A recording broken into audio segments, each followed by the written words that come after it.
What's up, guys? Welcome to another awesome episode of Culture Exposed. Episode number 10. So this is pretty awesome. It's, kind of a little bit of a milestone, so it's going to be a little bit different today. We have two guests here. Hi, my name is Aron.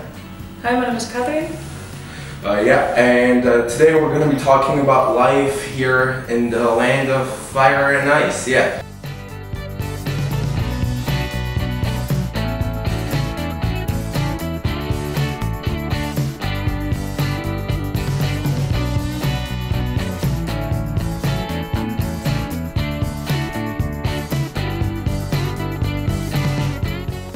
So, our first question is, there's 6 months of daylight and then 6 months of night. Is it something you get used to? Is it something that seems like normal to somebody who's lived with it their whole life? Or is it kind of just something you don't even notice anymore? Or would it be, or do you see it being difficult for people who aren't from Iceland?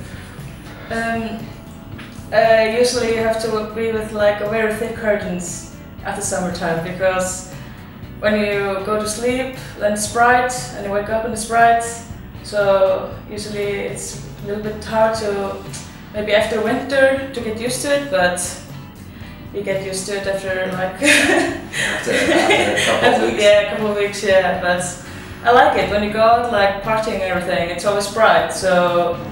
You like that? Yeah, I like it. I was saying, like, it's so weird especially coming out of a club or something. It's like really late and you've had a couple of drinks and then it's like it's the middle of the day. Oh, yeah. But I don't know. I actually don't have big curtains. I can sleep in the light. I think it's fine. I also wake up earlier, like in the winter, because it's always dark. I sleep way too long. Yeah, I think people here in Iceland, yeah, because it's so dark. In the winters, there's dark all the time, and some of the days are just no light. You just wake up, go to work, and it's dark, and you go home and it's dark, and everybody gets like very down. Okay.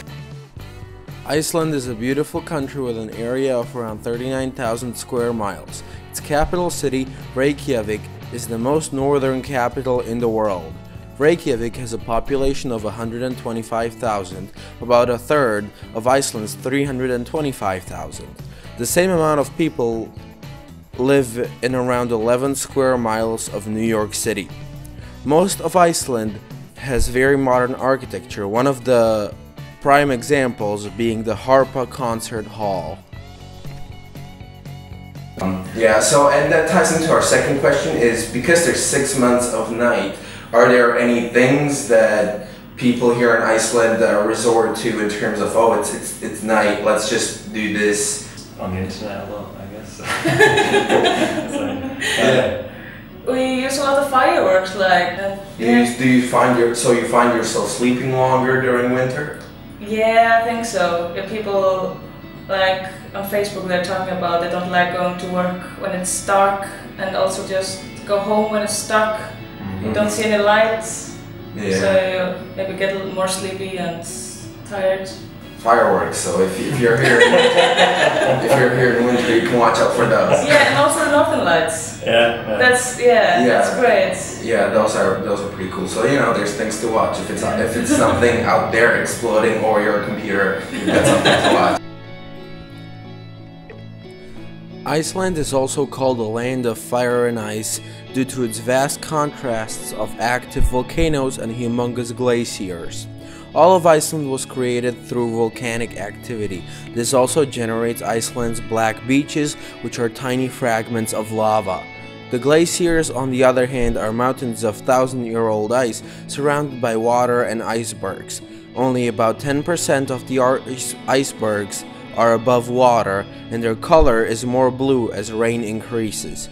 During dry periods, the ice becomes white again.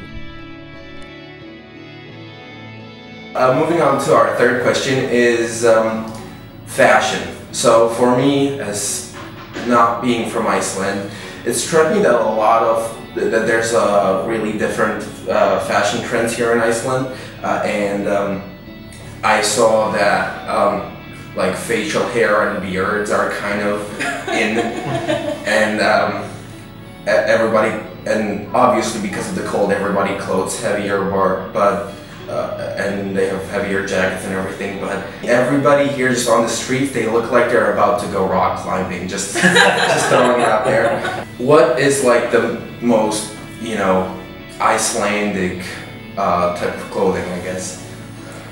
Yes, I mean the thing is, whenever I buy clothes, I always buy warm clothes. I find it impossible to buy summer clothes. Even if I'm in another country, I'm always like looking at like the sweaters, like, oh, this is kind of nice. You know, I never like looking at something that's really just like some kind of summer shirts because there's so little sun here.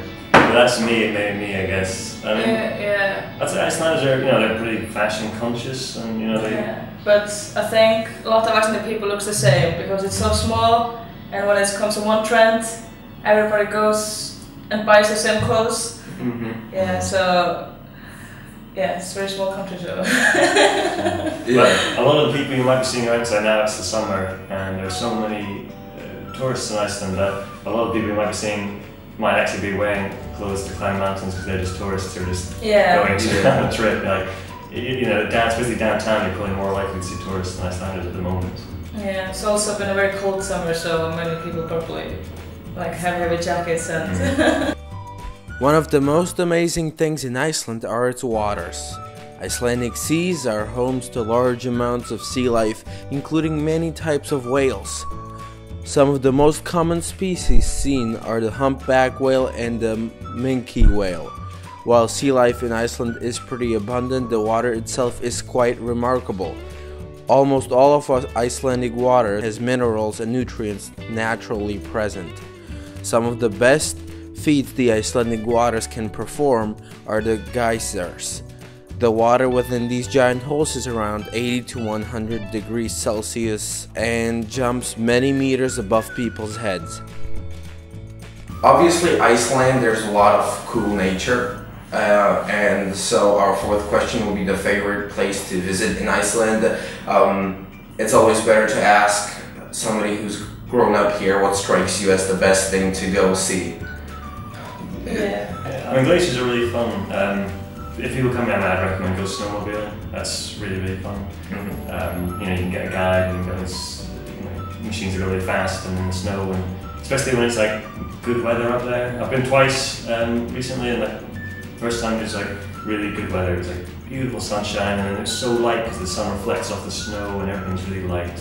And the second time I went, it was really, really cloudy, and then it was just like you were just kind of surrounded by whiteness, and you know you couldn't see anything but white snow and white cloud, you know. And then like a couple of people ahead of you on snowmobiles. So it's really cool going on glaciers, I think. I mean, there are plenty of them here. Yeah. I would also recommend the Blue Lagoon, just the typical. And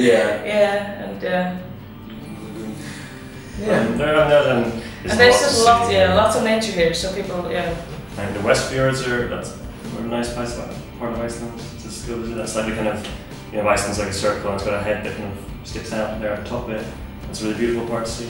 That's a lot of nice stuff.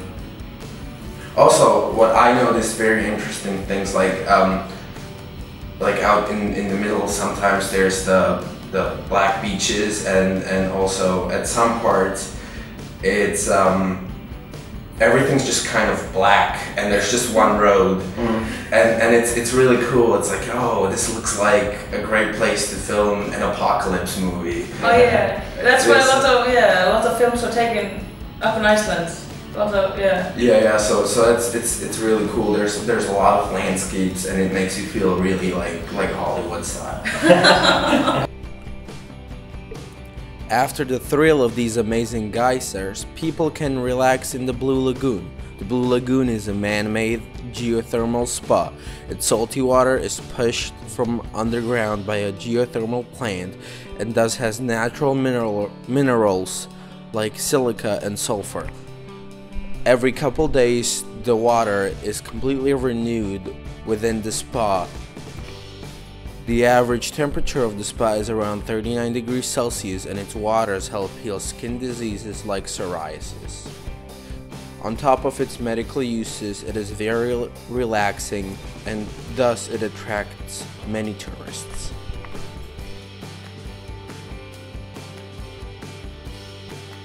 Our fifth and last question is, something that you've actually kind of already answered. Is it like, does everybody know everybody, or is that just kind of what people assume?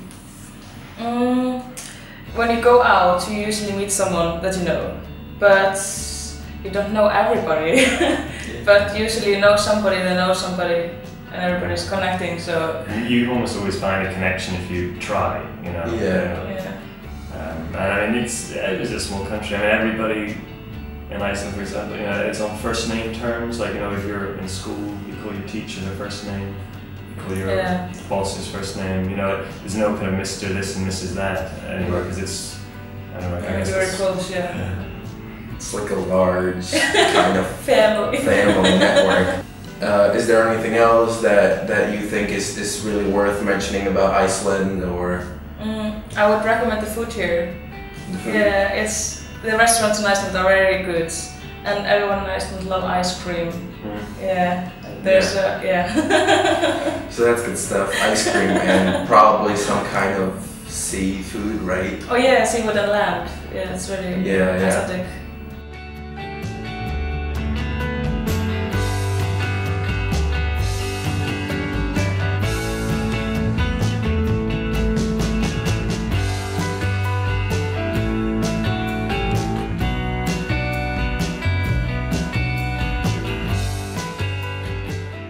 If you enjoy these types of videos, you know, and want to learn about countries and everything, definitely check out the last video. There's going to be some kind of box here that you can click.